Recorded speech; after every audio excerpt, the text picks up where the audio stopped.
بسم اللہ الرحمن الرحیم۔ ہدایہ 40 کے ہی سبق کو آج تھوڑا اور آگے بڑھاتے ہیں۔ اگلا متن جو صاحب ہدایہ نے ذکر کیا ہے، فَأَيُّهُمَا قَامَ عَنِ الْمَجْلِسِ قَبْلَ الْقَبُولِ بَطَلَ الْإِيجَابُ، کہ بائع اور مشتری میں سے جو بھی قبول ہونے سے پہلے، یعنی مبی کے بے کے قبول ہونے سے پہلے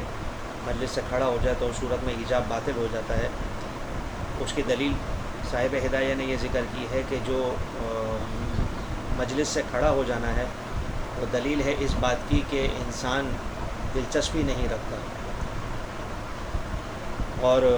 وہ رجوع کرنا چاہتا ہے، تو اس کا حق اس انسان کو حاصل ہے، اب چاہے وہ انسان بائع ہو چاہے مشتری ہو۔ تو اس میں یہ بات یاد رکھنی چاہیے کہ کھڑا ہو جانا ہی ضروری نہیں، بلکہ مراد یہ ہے کہ ایسا کوئی بھی عمل کہ جس سے عدم دلچسپی ظاہر ہو وہ دلالت کرے گا اس بات کے اوپر کہ معاملہ ختم کر دینا ہے۔ اور ایسا بھی ہو سکتا ہے کہ مجلس سے کھڑے ہو رہے ہوں لیکن بے ختم کرنے کا ارادہ نہ ہو، تو اس صورت میں پھر بے ختم نہیں ہوگی، جیسا کہ کل بھی ہم نے اس کے بارے میں پڑھا تھا۔ یہاں جو ہے وہ کچھ چیزوں کا سمجھنا ہمارے لیے ضروری ہے، جن کی طرف جو ہے وہ صاحب بحر الرائق نے اشارہ کیا ہے۔ اس میں جیسے کل ایک تو ہم نے مال کے بارے میں بتایا تھا، اسی مال کی تعریف کو انہوں نے اور مزید واضح انداز میں ذکر کیا ہے کہ ایک تو یہ کہ المال ما یمیل الیہ الطبع ویمکن ادخارہ لوقت الحاجۃ، کہ مال وہ ہے جس کی طرف انسان کی طبیعت مائل ہو اور جب ضرورت ہو تو انسان اس کو ذخیرہ بھی کر سکے۔ دوسری بات انہوں نے یہ بتائی کہ مال کیسے بنتا ہے، وہ فرماتے ہیں والمالیۃ انما تثبت بتمول الناس کافۃ او بتقوم البعض، کہ یا تو سارے ہی لوگ اس کو مال شمار کرنے لگیں یا کچھ لوگ اس کو مال متقوم شمار کریں۔ تو فرماتے ہیں والتقوم یثبت بها، کہ مال کا متقوم ہونا اس طریقے سے ثابت ہو جاتا ہے۔ اور دوسری شرط ہے وہ بھی اباحۃ الانتفاع له شرعا، کہ شرعاً بھی اس سے جو ہے فائدہ اٹھانا جائز ہو۔ پھر آگے فرماتے ہیں فما یکون مباح الانتفاع بدون تمول الناس لا یکون مالا، کہ لوگوں نے اگر کسی چیز کو مال نہیں بنایا لیکن وہ مباح الانتفاع ہے، جیسے کہ مثال کے طور پر گندم ہے، جو ہے، اس کو لوگوں نے اگر مال نہیں بنایا لیکن اس کے بغیر لوگ اس سے فائدہ اٹھاتے ہیں تو وہ مال نہیں شمار ہوگا۔ اور آگے فرماتے ہیں وما یکون مالا بین الناس ولا یکون مباح الانتفاع لا یکون متقوما، کہ جس کو لوگ مال شمار کرتے ہوں لیکن شریعت نے اس سے فائدہ اٹھانے کو مباح نہ قرار دیا ہو تو وہ مال متقوم نہیں بنتا۔ اس کی مثال دی ہے جیسے شراب۔ اور آگے فرماتے ہیں وَإِذَا عَدِمَ الْأَمْرَانِ لَمْ يَثْبُتْ وَاحِدٌ مِّنْهُمَا، اور جب دونوں ہی چیزیں نہ ہوں یعنی مباح الانتفاع بھی نہ ہو اور لوگوں نے اس کو مال بھی شمار نہ کیا ہو، تو اس صورت میں نہ وہ مال ہوگا نہ متقوم ہوگا۔ اس کی مثال انہوں نے دی ہے جیسے خون۔ تو یہ بہت اچھی انہوں نے تفصیل بیان۔ اس کے علاوہ فتح القدیر میں ایک مسئلہ اور مذکور،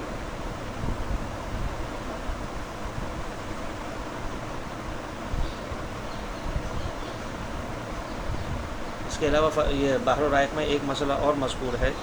اس کو بھی سمجھنے کی ضرورت ہے کہ یہ جو ہم نے آج جو پڑھا کہ جو بھی مجلس سے کھڑا ہو جائے بائع یا مشتری میں سے تو اس کی وجہ سے ایجاب باطل ہو جاتا ہے، تو اس میں یہ بات سمجھنے کی ضرورت ہے کہ یہ ایجاب باطل کیوں ہو رہا ہے، کیونکہ علت تام نہیں ہوئی۔ ایسا نہیں ہے کہ علت باطل ہو گئی ہے، اور اس کا ضابطہ بحر الرائق میں یہ بیان کیا ہے کہ والحکم اذا تعلق بعلت ذات وصفین، کہ اگر حکم کا تعلق کسی ایسی علت کے ساتھ ہو جس کے دو حصے ہوں، دو اوصاف ہوں، تو فرماتے ہیں کان للاول حکم السبب وللثانی حکم العلہ، کہ جو اس میں سے پہلی صفت ہوگی وہ سبب کی حیثیت رکھتی ہوگی اور دوسری جو صفت ہوگی وہ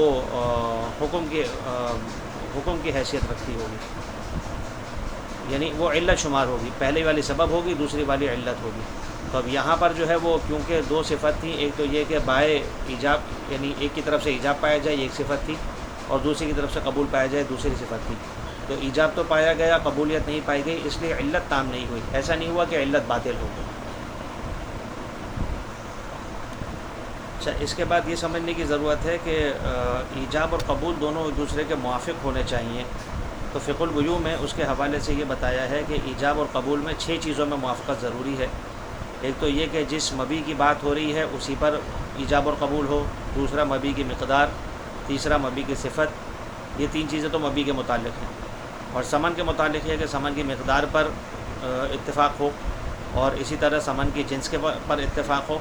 اور اگر خیار شرط ہے تو اس خیار شرط پر اتفاق ہو۔ اگر ان 6 چیزوں میں سے کسی ایک میں بھی مخالفت ہو تو پھر یہ عقد مکمل نہیں ہوگا، بلکہ یہ نئے سرے سے جو ہے وہ گویا ایجاب شمار ہوگا۔ تو ان 6 چیزوں کے اندر جو ہے وہ موافقت ضروری ہے۔ باقی اس کے علاوہ جو پچھلی جو ہم نے تقریر کی تھی اس کے اندر یہ بات سامنے آئی تھی کہ اگر خط وغیرہ آیا ہے تو اس صورت میں مفتیٰ بہ قول یہی ہے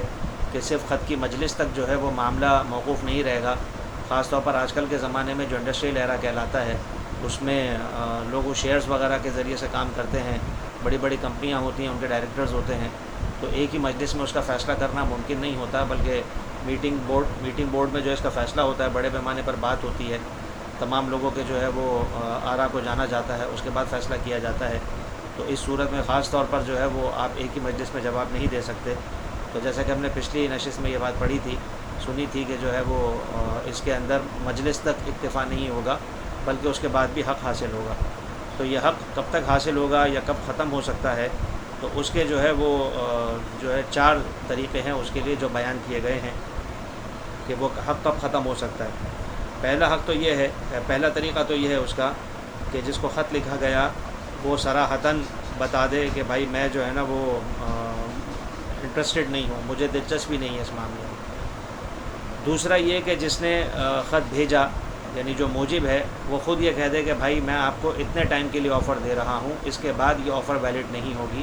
اور آج کل کے حالات کے اعتبار سے آفر کو جو ہے وہ مقید کر دینا چاہیے۔ اس کو مطلق چھوڑنا جو ہے وہ نقصان دہ ہوتا ہے، چاہے وہ آپ کسی کو پارٹنرشپ کی آفر کر رہے ہیں، چاہے بزنس کی آفر کر رہے ہیں، چاہے جاب آفر کر رہے ہیں، اس کو ٹائم کے ساتھ لمٹ کر دینا چاہیے۔ تیسری صورت یہ ہوتی ہے کہ موجب یعنی جس نے آفر دی وہ